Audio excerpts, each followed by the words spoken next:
Hey everybody, this is the July real estate update. I realize I'm a little bit late to the party here as it's getting late in the month, but I still thought this would be helpful to toss out and kind of give everybody a sense of what's happening out there and what's going on.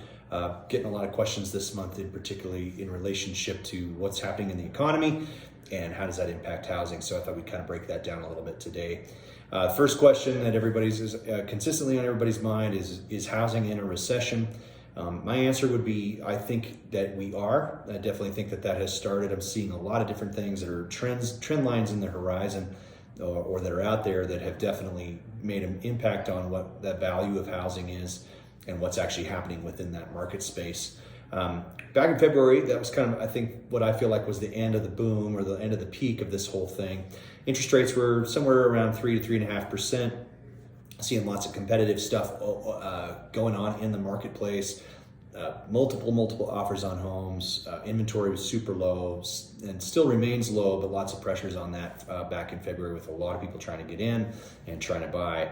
As the Feds corrected themselves with interest rates going up, we're sitting at a mortgage today somewhere around 6.5%. If your credit is bad, it could be higher than that, but I'd say somewhere between 6 and 6.5 seem to be the going rates for interest rates. It's almost double over what we were seeing back in the spring, and that just has had a massive impact on stuff nationally. Seeing housing starts just fall off a cliff. One little anecdotal piece that I like to look at is the price of plywood. That definitely is an indicator of what's going on. You know, a year ago, plywood was through the moon, supply chain was really bad. There's just a lot of housing starts going on. Couldn't get that supply here, and plywood was, a sheet of OSB was $60. Plywood's measured in thousands, so price per thousand. So for 1,000 sheets of plywood, that is typically measured in that number, and that has dropped off half price. So what it was in February, that 1,000 number was somewhere around where it would be an equivalency of about $40 a sheet. That's moved all the way down to half price of that. So it's back down to that $20 per sheet. That's a really good indicator, especially still lots of inflationary pressures out there. The cost of goods are rising everywhere. But when that supply goes up in plywood, one of the things that happens there is that's an indicator that housing starts are down. And that's really true nationally. We just got a pretty big hit on national starts. Lots of the big national builders are releasing their stuff, and they're showing that their starts are significantly off. Kind of put a pause on some new developments and things that they had in the pipeline. It's always a good kind of canary in the coal mine to let people know that something's happening. Recession's a great word. I don't know that everyone is always familiar with what that means. We hear it bannered about on media. We hear it talked about a lot. What's a recession? So I'm going to show this kind of quick clip of what a recession is so that people can kind of understand that terminology, because I think for a lot of people that's a scary word and we don't really understand. It means that the economy's shrinking or contracting. What does it look like? So I'll play this for you. I think it's a really helpful thing to kind of understand what a recession is and how it works and what is actually going on. This one's a little self-induced, honestly. The amount of money that went in from the Federal Reserve over the last couple of years because of COVID, our spending policies before that nationally were pretty significant all the way through, regardless of the administration, whether that was the George W. Bush administration, whether it was the Obama administration, the Trump administration, or now the Biden administration.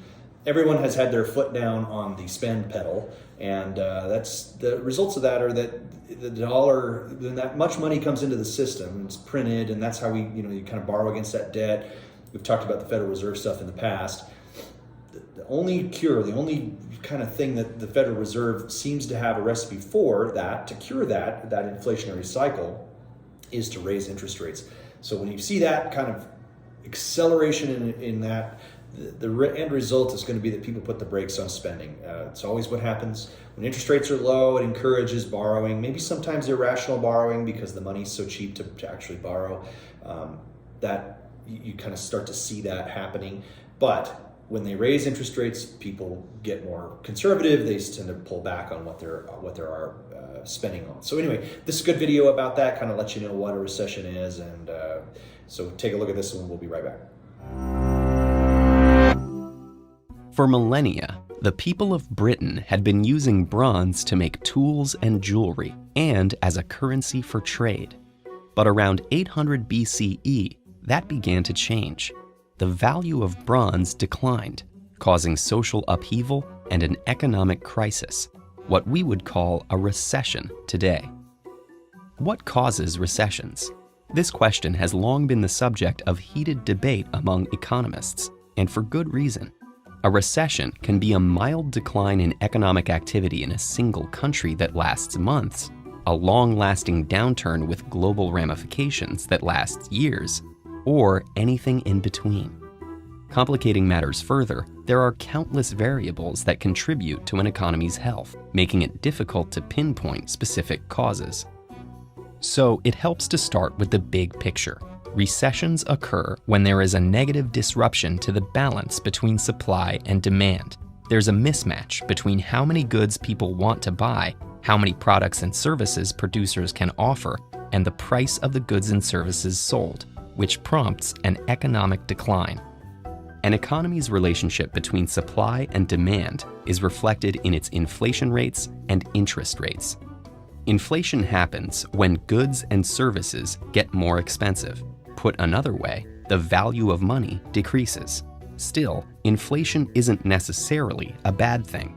In fact, a low inflation rate is thought to encourage economic activity, but high inflation that isn't accompanied with high demand can both cause problems for an economy and eventually lead to a recession. Interest rates, meanwhile, reflect the cost of taking on debt for individuals and companies. The rate is typically an annual percentage of a loan that borrowers pay to their creditors until the loan is repaid. Low interest rates mean that companies can afford to borrow more money, which they can use to invest in more projects.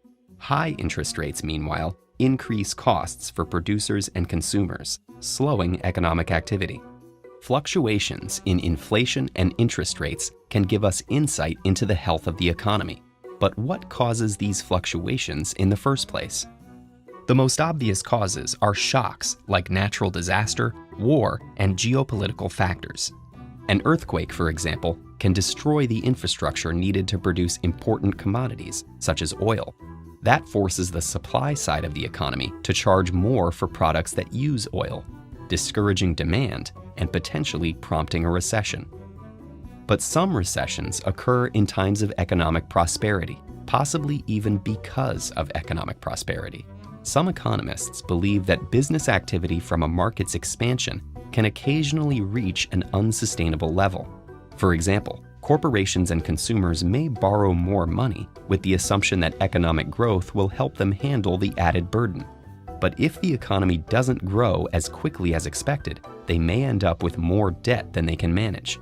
To pay it off, they'll have to redirect funds from other activities, reducing business activity.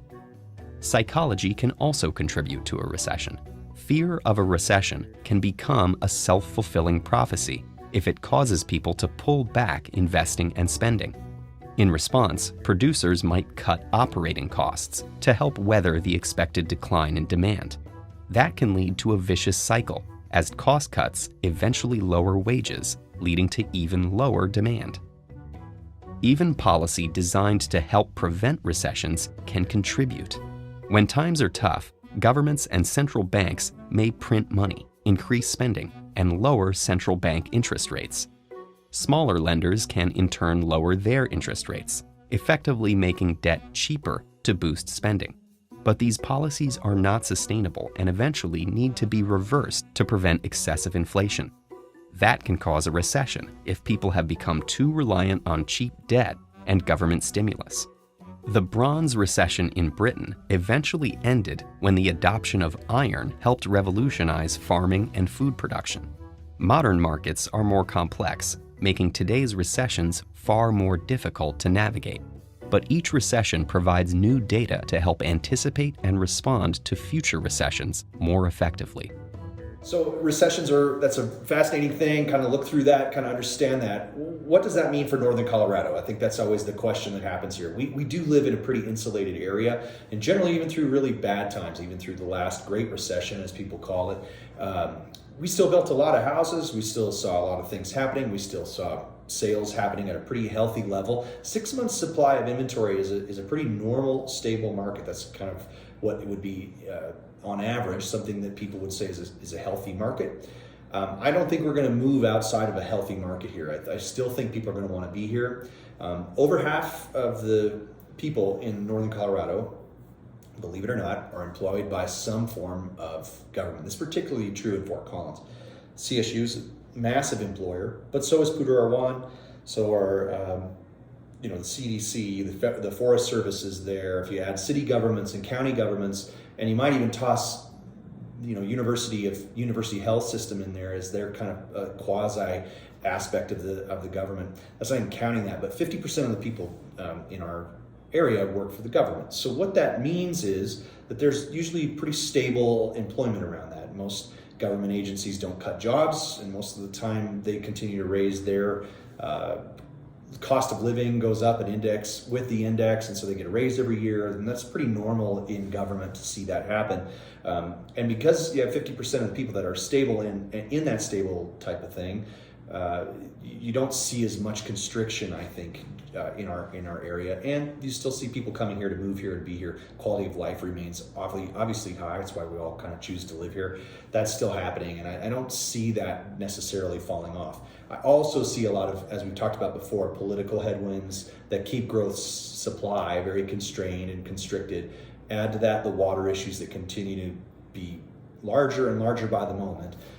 And I think that restriction on supply will keep our market relatively healthy, even though we're probably moving into a recessionary period. The other thing to remember in that whole deal is that what's happening in inflation is not so much that there's something that goods and services all of a sudden cost more. It means that your money doesn't buy as much. So if you buy into real estate at this time, odds are, and this is just statistics, this isn't me just sort of speculating, but statistically speaking, the odds are that if the house will be worth more 5 years from now than today, and that's not because something magic happened in the house, it's because the pressures on the dollar will be more and more significant over the next 10 years. I don't see anybody that has the resolve to stop the spending in Washington or even at the state level. So we're going to continue to see this sort of thing happen until something dramatically shifts, or someone calls the note or the debt or whatever. That kind of situation is going to continue to go on until for the foreseeable future. And if that's the case, then really what's going to happen is the price of housing will continue to rise, but it won't be because the house is getting more valuable. It will be strictly because the money is devaluing and kind of going down. So putting money in a tangible asset, as we've talked about before, is a great way to do things. It's really kind of the one place that you can track with inflation. You can kind of stick with it and keep that, at least try your best to preserve the value of the dollars that you do have and the money that you have earned.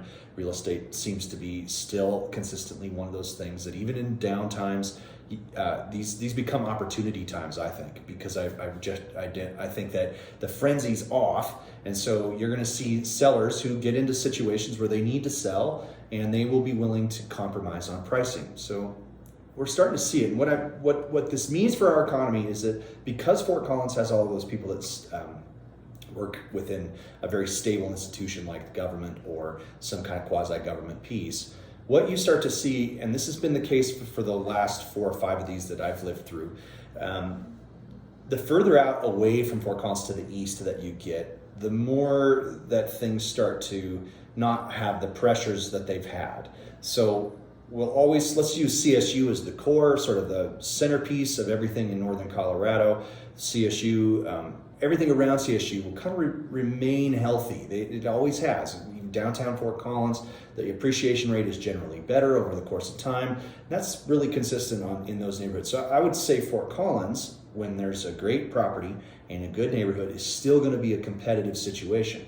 The further we get away from that, so we moved out to Timnath, or we move out to Windsor, or we go to Severance, Eaton, that 85 corridor, what you'll start to see is that the pressures on those houses will be less. The pricing may be a little bit more competitive.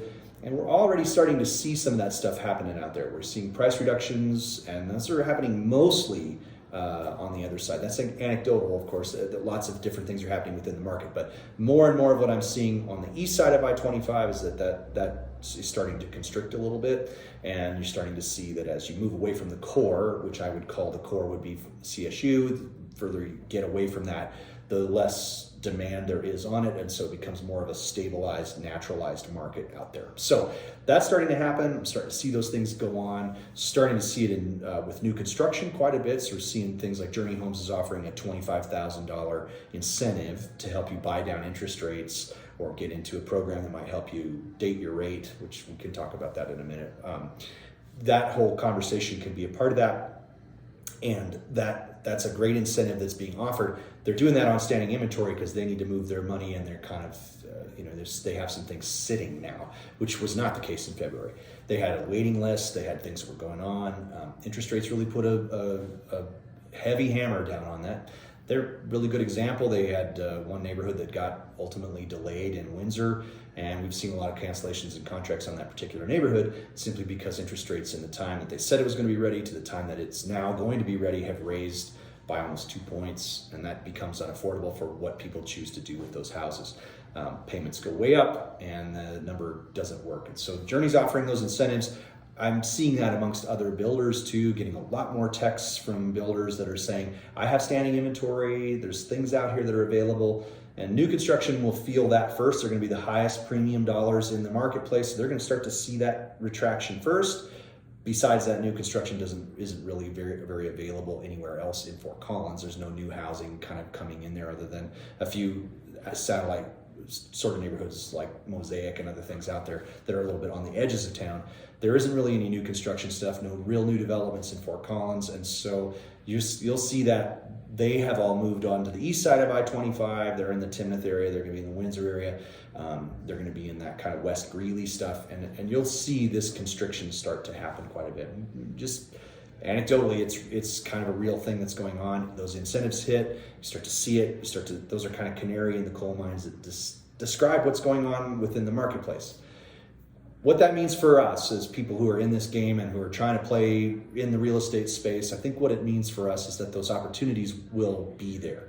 If somebody's looking for a rental and they've kind of moved off of it because prices don't work, the numbers don't work, rents aren't kind of keeping up with that stuff, there will be opportunities with those kinds of incentives from people or with price reductions that will allow you to sort of help buy down the interest rate, which would make things work a little bit better. There are programs out there.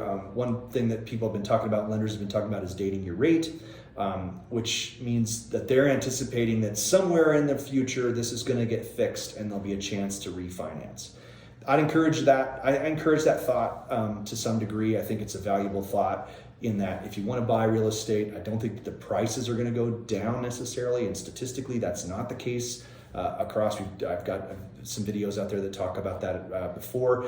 We really don't see pricing decreased. It might stabilize or flatline, maybe a little bit of a dip, but if you can hold that property for that 5 to 7 year window, you're really not going to see a loss on those numbers. That's at least statistically how it's been in the past, and I don't think that's going to change in this case.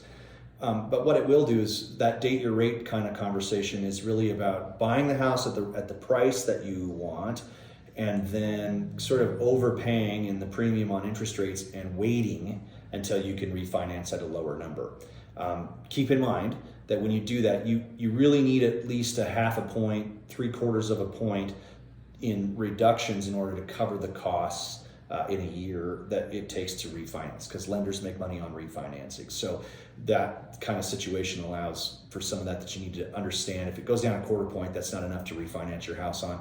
Half a point, 3/4 of a point, a full point, then it becomes that. Lenders are betting on that. Now, whether that's going to happen or not, I don't know. I actually don't have any crystal ball on what's going to happen politically. I don't actually understand necessarily if we're going to stop spending or stop printing money, or if any of those things are going to go on. And so inflation is an issue, and inflation really is driving so much of this, because people want an answer to why their milk is $8 a gallon. And so there's going to be a push on that, and the Fed's only answer to it traditionally it's just been consistent that we raise interest rates. In the 80s, there was a guy that had the appetite to raise prime all the way to 17%. So that was enough to try to, that really put a total brakes on the economy in the 80s, in the early 80s. That massive recession in 82 was all kind of because those interest rates just continued to go up and up and up and up to try to cure inflation.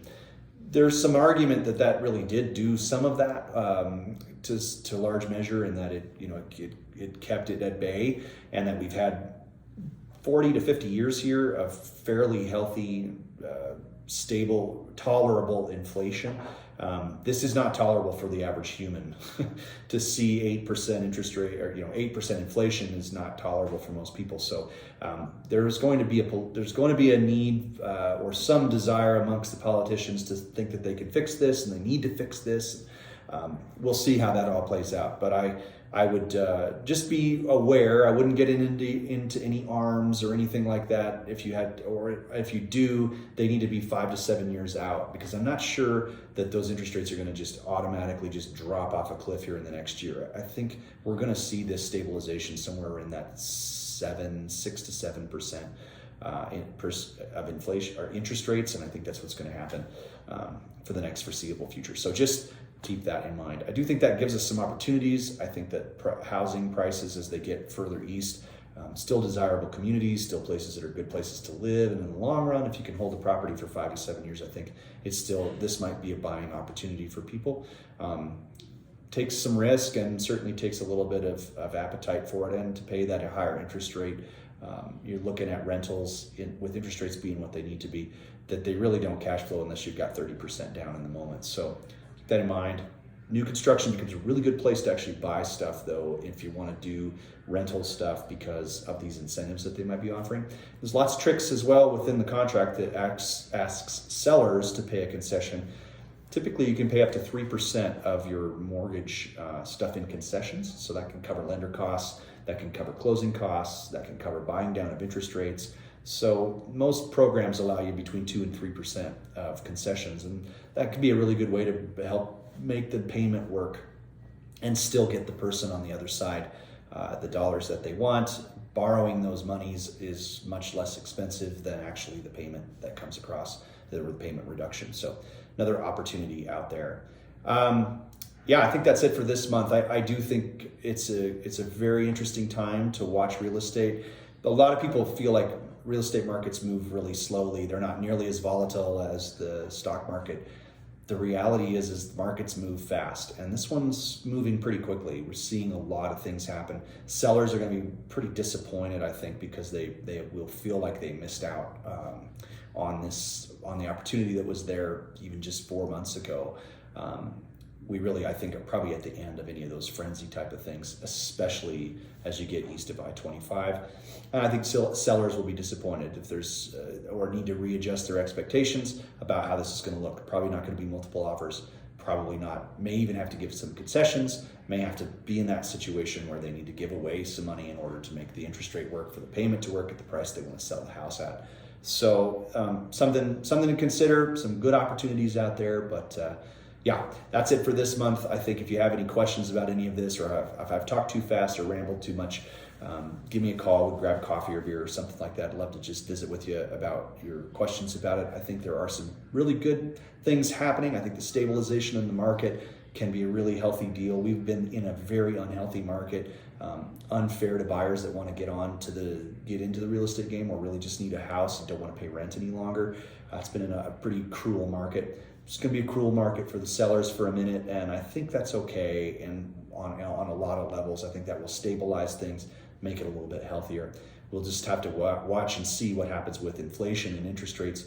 I don't see interest rates moving down anytime soon. I think everybody wishes for that, but I think the reality is that the Feds are going to do whatever they can, and the politicians are going to do all that they can and say that they're going to do all that they can, and this is their only real bullet in the quiver, so arrow in the quiver, whatever. I'm terrible at expressions. You all know that.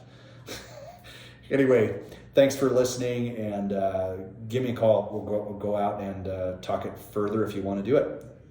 See you next month.